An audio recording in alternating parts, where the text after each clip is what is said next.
Entering the Star Wars universe is not an easy gig. For those actors lucky enough to be admitted to this exclusive club, they need to be seen to act and spend accordingly. Stick around to find out how one crew member attempted to get his hands on some Jedi cash, as we discover how the cast of Obi-Wan spends their millions. Scotland's finest, Ewan McGregor, through his movies and other endeavours, has amassed himself a personal fortune estimated at a whopping $25 million.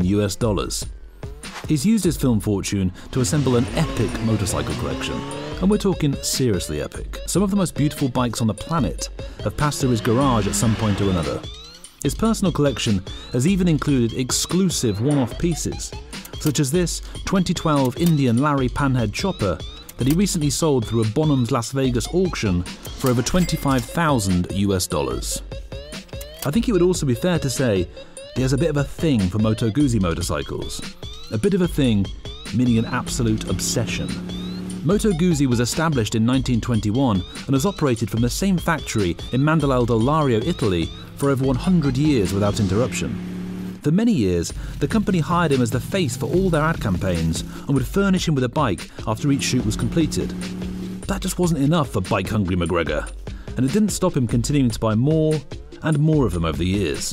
He's been quoted as saying he has absolutely no idea how many Moto Guzzis he's owned in his lifetime. His vast motorcycle collection must have to wrestle for space in his garage with his seemingly revolving door collection of cars. Ewan has said he bought his first proper car when out in Australia filming Moulin Rouge in the year 2000. A member of the crew had a rather sneaky way of trying to get the prospective buyer's attention. The crew member owned a 1972 Ford Mustang Fastback, a slick automobile indeed, and knowing Ewan was a petrolhead, always parked it directly outside his dressing room in the hopes that it would spark the interest of the young actor, freshly swimming in cash.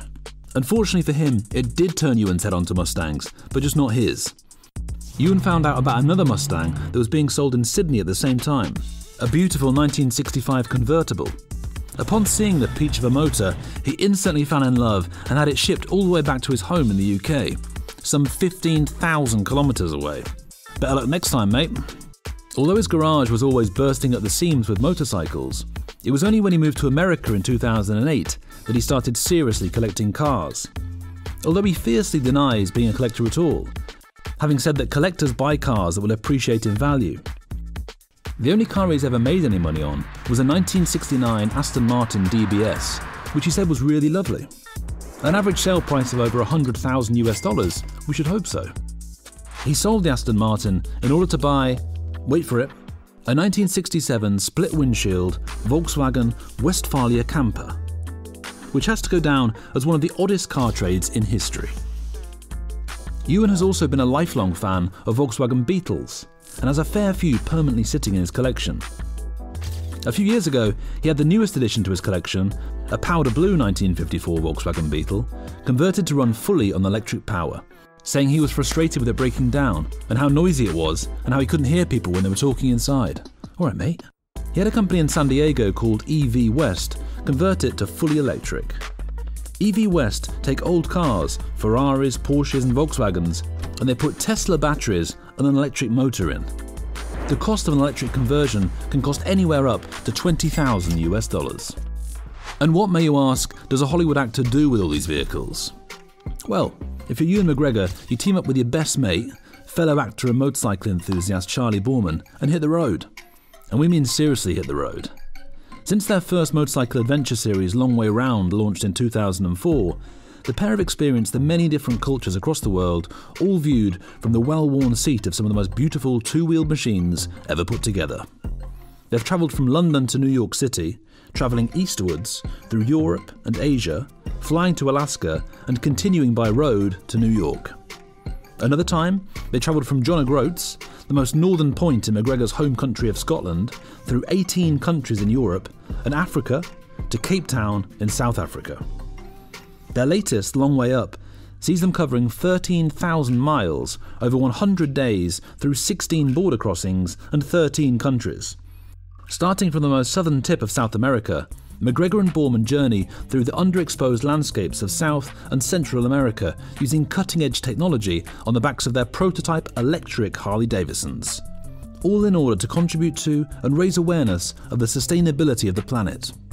Oh, and have tons of fun along the way. The man is no slouch when it comes to real estate purchases either. In 2002, with his now ex-wife, he bought a 1930s mansion in the Brentwood area of LA, next door to the former home of Marilyn Monroe, for just under $2 million.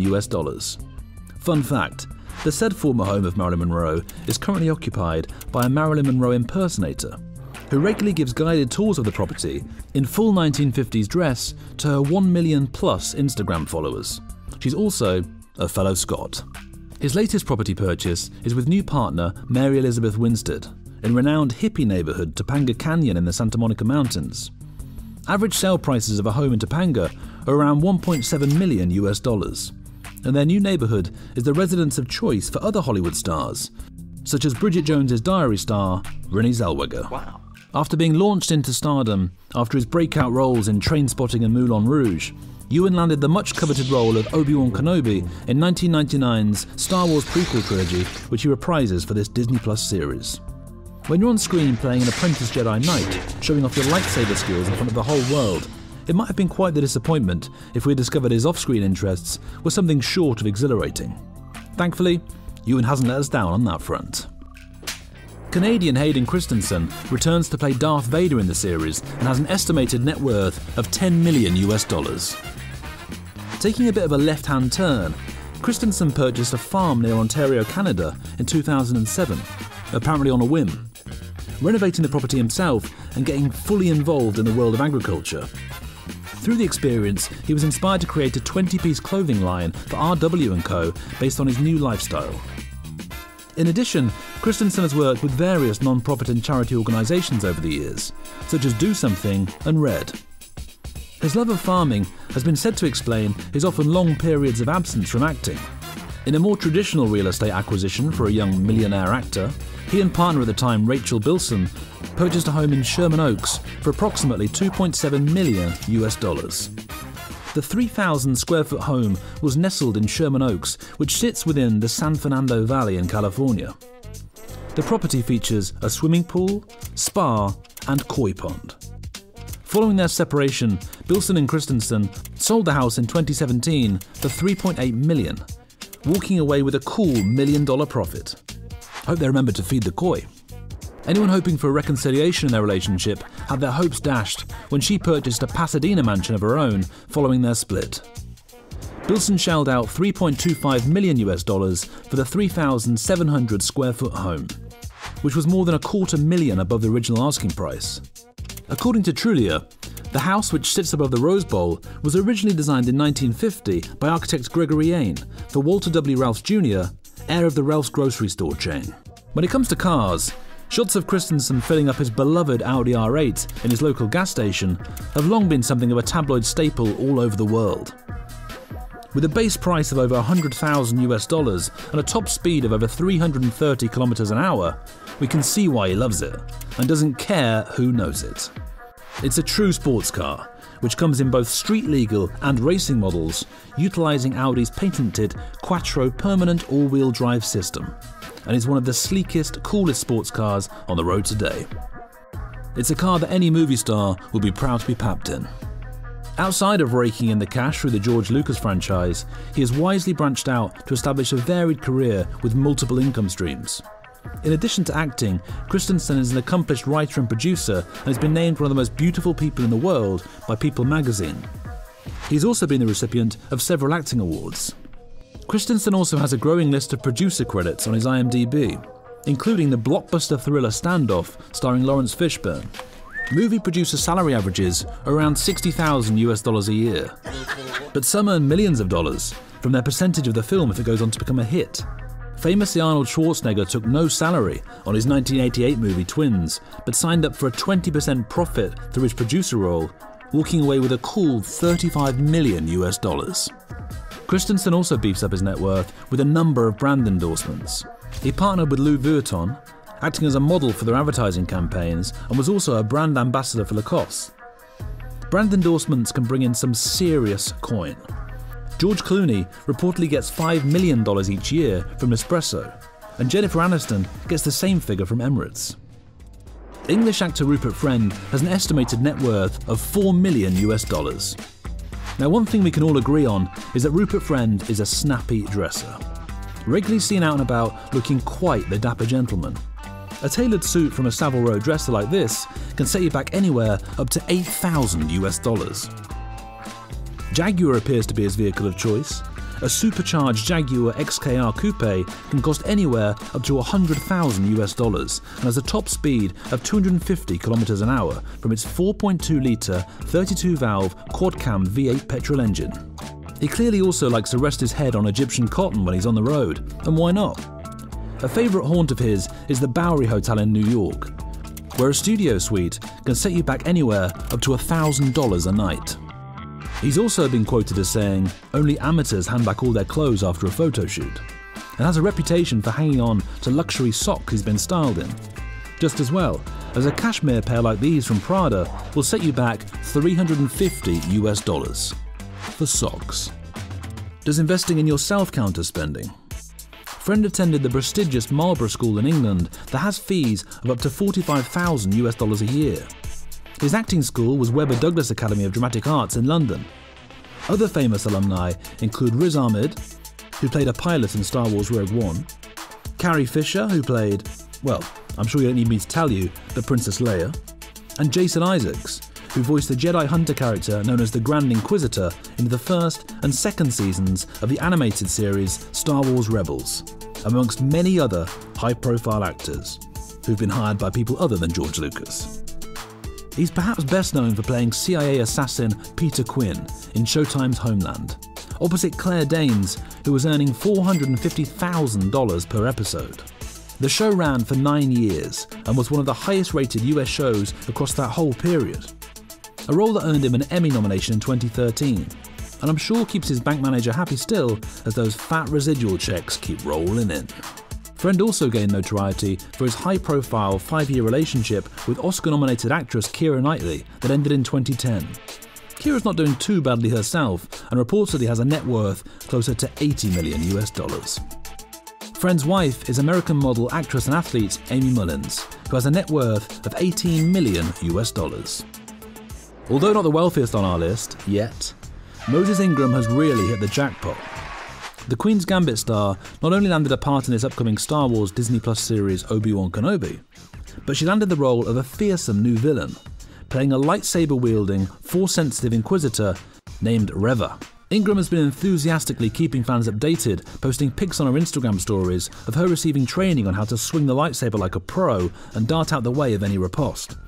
She looks to be having the time of her life.